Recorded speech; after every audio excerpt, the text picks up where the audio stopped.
I exposed my mom for years of abuse and neglect when I wrote my dad's obituary. My dad died December 1, 2022. He briefly lived with me before his passing after a long stint of being chronically ill for the past 15 plus years. As his health declined, he relied more on my mom for things. Prior to this, she was never a great person and fully took advantage of his disability and mobility issues as he declined. For years she claimed to be separated and divorced, talking to other men on the internet. She made claims many times she was going to move away and marry someone else. In addition, she took advantage of him financially. We tried every legal avenue we could find to have her kicked out, arrested, or force her out, but those attempts were met with responses that it was a civil matter and there was nothing that could be done. He made me a durable POA and added me to all his accounts.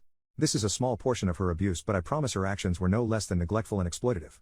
I'd tried for years to get my dad to move in with me, but he wasn't leaving the house he worked so hard to pay for. I brought him home on hospice the day after Thanksgiving and made sure his final days were the best they could be. After meeting with the funeral home to carry out his final wishes, I was told they required consent from my mother to allow me to cremate him. It was no surprise she initially told me no and only agreed after I allowed her to keep the Social Security survivor benefits, which would have been hers anyway. I wrote his obituary and left her out of it. There was not a single word or mention he'd ever been married or had a spouse. I didn't feel she deserved to be recognized or viewed as a grieving widow when she spent their marriage as a SHD spouse in person.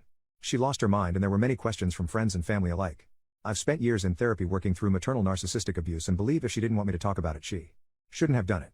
When people asked about it, I was honest about the years of abuse my father and I endured from her. I've completely ruined the public image and victim complex she spent years creating. I might be the villain and I in this scenario, but I'd do it again in a heartbeat.